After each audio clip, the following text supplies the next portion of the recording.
Well, today I get the great pleasure of introducing an absolutely amazing person to you. I have known Reverend Edwene Gaines for decades, really. She is the absolute guru of the truth that she teaches throughout not only unity and religious science and New Thought, but really throughout the world, as you will find out.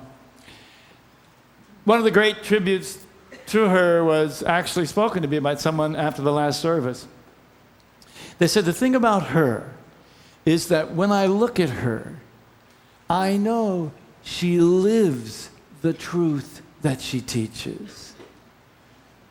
And you'll know that and you'll see that. She is an amazing woman who throughout all of these years, every time I see her, she becomes more radiant and more beautiful. You are incredibly blessed today to listen to the marvelous wisdom of Reverend Edwene Gaines.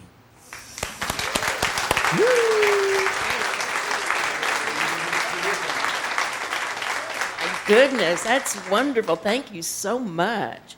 I am so happy to be here. What a wonderful place. And the energy in this ministry is so powerful and so beautiful. I want to, first of all, give our highest Alabama compliment to our music team.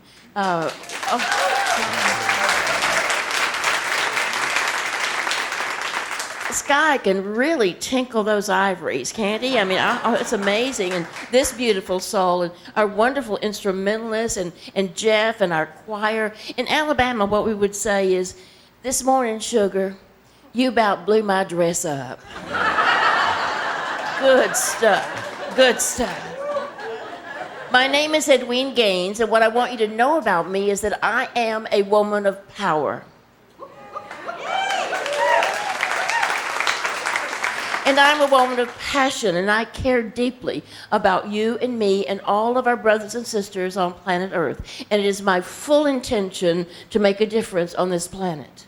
In 1976, I made a commitment to the Lord of my being, the goddess within me, that I would be 100% responsible for the transformation of the abundance consciousness of planet Earth.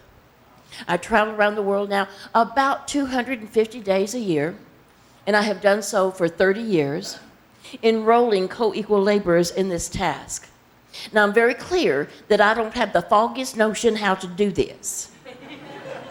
But one of my teachers said to me, but Edwene, you didn't know how to do puberty either. Did you? Consciously, I didn't know how to be born. Consciously, I did not know how to give birth to a child. And yet, somehow, I was able to do those wonderful things. And what I know now, with clarity and with certainty, is that when any one of us puts our intention out there, and we make a 100% commitment to that intention, and we make every step a step of impeccability, a step of integrity, then somehow the universe opens up a way where before there was no way. So just take a deep breath, if you would, and let me share with you what I call prosperity. Prosperity for me is a vitally alive, healthy body for this God being that we are to express through. Prosperity is relationships that are joyous and satisfying and intimate and honest and nurturing and that work all the time. Prosperity is work that we love so much. It's not work, it's play. And prosperity is all the money you can spend. So would that work for you? Yes. Take a look and see now. It's a huge commitment to have your life work all the time. I mean, for God's sake, what would we talk about? It's my belief that that is the level of living that Jesus the Christ was speaking of when he talked to us about what he called the kingdom of heaven. And what did he say? He said, it's at hand. It's in our midst. This is it. And every single one of us has everything it takes to begin today, to live our lives at that level where they work all the time in every area. All it takes is a conscious intention. And you have that intention or you wouldn't be here today. So if indeed it is your conscious intention to begin today to live your life at that level where it works all the time in every area, here's your first task of the day. Now we'll be getting some more tasks this afternoon in the prosperity workshop, but this is task number 1. Now I know that many of you have already received this task given to you probably several times in the past. But you didn't do it, so here I am. your divine assignment for the next 21 days. Absolutely no complaining about anything that happens. The only appropriate response to anything that comes up in our lives for the next 21 days is, God, that's great. Okay, say it now so you get the feeling. God, that's great. See, you can do that. Now, if you should slip up, catch yourself in the middle of a little tiny complaint, don't beat yourself up. Immediately forgive yourself, and forgive yourself tenderly and gently, the way you would forgive a little child. And then set a new intention to be more awake in the future. Pay attention to what you're giving your power away to, because every time you complain, you're giving away your power. So your job then is to pay attention and to let go of that notion that the universe is not doing right by you. Because if you've ever known it, now's the time to know it. You create your own reality by your thoughts, your feelings, your words, and your actions. So, we're talking today about the 4 spiritual laws of prosperity. That's the title of a book I wrote several years ago. We have it here, and if you get it, or if you have a copy, I'd love to sign it for you. In that book, The 4 Spiritual Laws of Prosperity, a simple guide to unlimited abundance, I outline my journey from real holes in my shoes kind of poverty, not being able to feed my baby kind of poverty, to a level of living today that many would consider a life of great wealth. And I did so by coming into alignment with 4 very simple spiritual laws. Now, you've heard all of these laws before. There's nothing new here. The trick is to do them, to find a way to get yourself into that space where you're going to allow all the prosperity that is already here to enter into your life so that you can use it. Now, I'm going to talk about a couple of these laws this morning, and we'll talk about all of them this afternoon in the workshop and get all your questions answered. But before I get into those, I want to share something with you that's kind of personal. And I'm just going to trust you not to tell anybody. I have an addiction. I am addicted to hot rollers. You know, those electric curlers you plug in, you get real hot, and you just kind of fry your hair to a new position. I just love those things. I have every set ever made. I never go anywhere without a backup. In fact, I took 3 sets with me into the middle of the Amazon rainforest. Couldn't plug them in, but honey, if I ever found the plug, I was ready. But here's the deal. If I don't plug those suckers in, they won't get hot. I can fall on my knees before them and say, please, you've heated up for other people. If you love me, you would do this. And my rollers just look at me like I've lost my mind. If I want my rollers to get hot, I have got to plug them into that energy system that is always there, ready to respond to every demand that I make upon it. If you want your life to work, you've got to plug yourself into that energy system that I call God, that is always there, ready to respond to every large and every small demand that you could possibly make. But you've got to do your part. You've got to plug yourself in. And the way that we do that, in my opinion, is by coming into alignment with these 4 very simple spiritual laws. Spiritual law number 1. We're required by spiritual principle to acknowledge that we know that God is my source. Say it with me. God is my source. Easy to say. But the law requires an action. And that action is, in order for us to acknowledge that we know that God is our source, we're required by spiritual law to return 1/10 of all that we've received back to that person, place, or institution where we've received our spiritual food. It's called the tithe. Tithe. Take a deep breath now. Don't go unconscious on me. Start talking about money in some of these spiritual groups. Everybody starts going, oh. A tithe is 1/10 of all that we've received, given back on a regular and disciplined basis to that person, place, or institution where we have received our spiritual food. Now, please hear me. I'm not talking about giving to charity. That's a very kind thing to do, and yes, we ought to do that. But that is not a tithe. I'm not talking about buying books and CDs and affirmation cards and giving them to your friends who need them. It's a very generous and warm-hearted thing for you to do. As a matter of fact, I brought some along. I hope you'll do that very thing with. But that is not a tithe. A tithe is 1/10 of all that we've received, given back on a regular and disciplined basis to that person, place, or institution where we've received our spiritual food. Now, what is spiritual food? Spiritual food is that which causes us to remember who we are, wakes us up and shakes us up and gets us back on our spiritual pathway. And if you're fed through this ministry, your tithe belongs here, but only you know. No one knows but you. We'll get all the questions answered this afternoon. Spiritual law number 2. We're required to forgive everybody all the time, especially ourselves. Now, I've done a lot of forgiveness work in my life, and I continue to work on it on a daily basis. And one of the things I've noticed about my own process is the only people that I ever have to forgive are those people who don't do things my way. There seem to be a lot of them. And many of them drive in Honolulu. So one of my prayer techniques around forgiveness is every night before I go to sleep, I ask myself in prayer, have I put anyone outside my heart today? And usually I have. There's some poor soul out there that did not get Queen Edwene's edict about how to behave on planet Earth, so it's off with their heads. And so I have to forgive myself when I'm looking at who I put outside my heart. I forgive myself tenderly and gently, and then I have to forgive them for not understanding what my rules are. And then I have to look and see what's the situation. It's always the same issue for me. It's a control issue. I know how you ought to behave. Do you hear that? I'm working on it. Pray with me.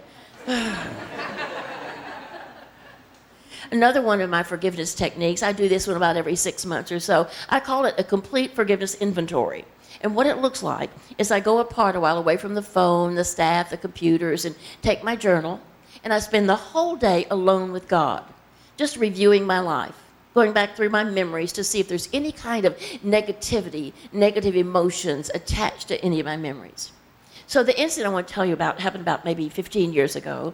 I'm doing my inventory. I go apart with my journal, and I go way back. My parents, my grandparents, my brother, up through school teachers and classmates, and up through high school boyfriends and girlfriends, and then I get up to college professors and activities, and then I get up to work situations, bosses and coworkers and employees, and then I get up to all my ex-husbands, and that just takes forever to do that. So I got up to husband number 2. Now, I had not seen this man at that time in 30 years. Didn't know where he was, didn't care. I just wished him well, and I thought we were complete. But as I'm doing my inventory, I began to think of some of our experiences together and what he said and what I did, and his mother got involved, and yeah, that kind of stuff, that all monkey mind chatter. I thought, this will never do. So I sat there, and I affirmed for that man every good thing I could think of. For about half an hour, I spoke out loud. I said things like, I see you happy and healthy, vitally alive, energetic. I see you engaged in nurturing and loving relationships, living in a beautiful home, getting along great with your children, successful in all your businesses, still playing racquetball and tennis and running the way you used to love to do, making a contribution to your community. I mean, every good thing you can think of. I affirmed for that man up one side and down the other. When I got through, I felt good. That was done. So I went on about my business. Well, the very next week, I got a letter from this man. Now, you understand, I've not seen or heard of him in 30 years. Evidently, he called Unity Village and got my current address in Alabama. And I got from him one of the sweetest letters I have ever received in my life. It went sort of like this. Dear Edwene, you've been on my mind a lot lately, and I just wanted to touch base with you and to let you know how wonderful my life is going these days. I'm happily married to a beautiful woman. We have a brand new, gorgeous home, doing a lot of traveling. The kids will all graduate from college. My businesses are very successful. I'm still running and playing tennis and racquetball. Everything that I had affirmed for him, he's feeding right back to me as so. And then he says, I'm writing because I wanted to thank you for the contribution that you made to my life, and to let you know that I remember with fondness some of the laughter that we shared and the good times that we had. And I remember also with sort of a bittersweet poignancy some of the very difficult lessons that we had to learn with each other. But what I want you to know more than anything else, he said, is this, that no matter how wonderful my life is today, I am knowing that yours is even better. Oh, so sweet. And inside the envelope, he had included for me a check for $3,000. So I pretty much pray for him every week now.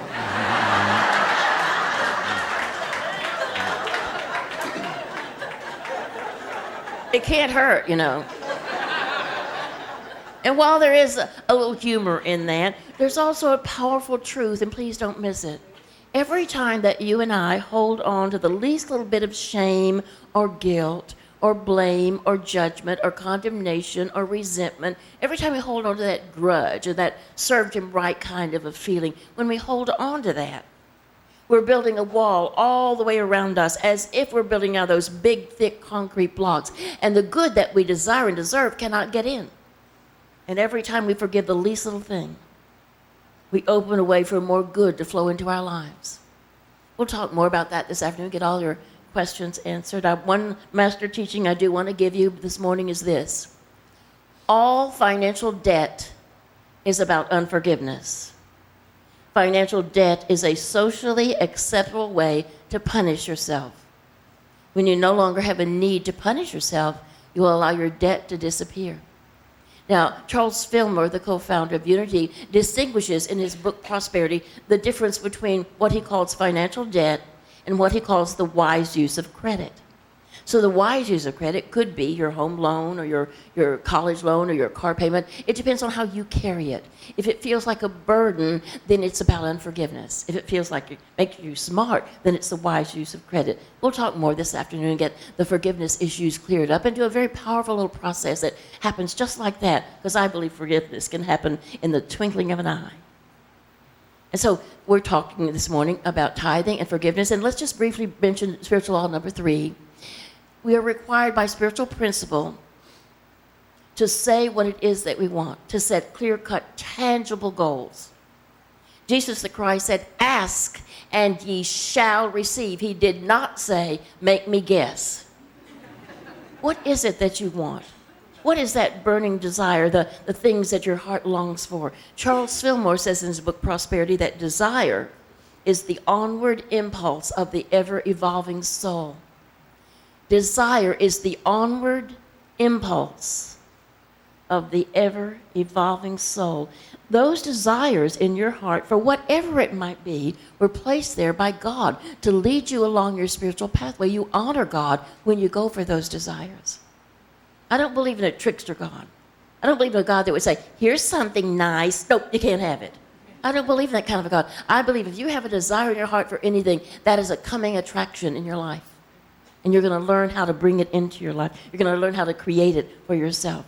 Because we know the truth. It is the Father, Mother, God's good pleasure to give us the kingdom. It's already here. All we have to do is learn how to access it. And that's what we're doing together. We'll talk about all 4 of these spiritual laws this afternoon when we come together at 2. The workshop is on a love offering basis. There's no charge for it. And I invite you, if you will, to go and call somebody that you care about and ask them to be here with you this afternoon. Now, I know that some of you may think that you have other plans.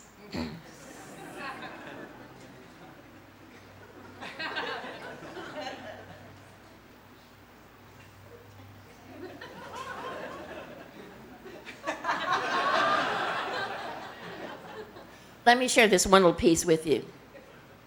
For the past 25 years, every time I've had a sabbatical, I've gone somewhere in the world to work with a shaman, a medicine man, a medicine woman, a high and holy teacher. I've worked with the High Lamas in Tibet, and I've worked with Confucian teachers in China, and Hindu masters and Jainist masters in India.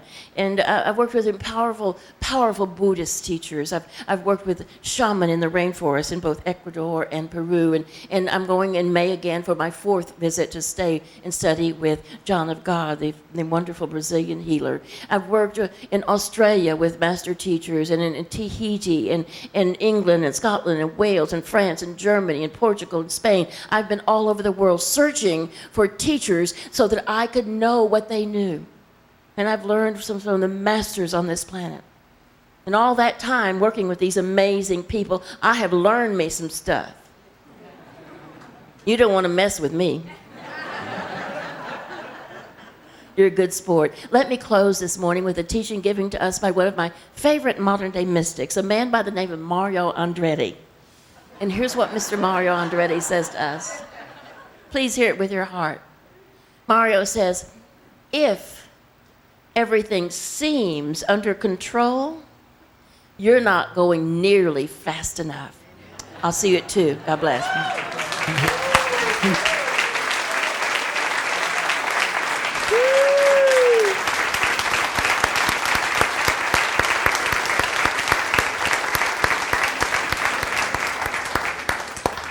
Edwene Gaines, I know where I'll see you all at 2 o'clock. What an awesome, awesome thing. Thank you so much. Well, we've come to the time in the service. This is it, right? Okay, good. Yeah. When we are ready, welcome and ready to receive your amazing gifts. What are we doing? Meditation. Yeah. See, I'm just so excited about 2 o'clock. I just want to hurry up and get there. Let's take an offering and come back. Is that good? It's good. Okay, meditation. We have to meditate. Okay, that's the secret. Remember, read a little, meditate more, and think about God all the time. It's wonderful to hear all these great truths, but what really, the change happens when we take them inside. So I'm going to invite you to join with me for just a few moments, to close your eyes and take a deep breath. You've heard not only some great teachings, but some challenges. A challenge to go 21 days without complaining. A challenge to know and act as God is your source. You've heard a lot of different things today, so what I want you to do is I want you just to allow them to sift in through your consciousness right now and listen. Listen for that voice of God that is inside you. The voice that is saying, this is for you. This truth is for you right now. Listen with your heart as we come to God together in the sacred and holy silence.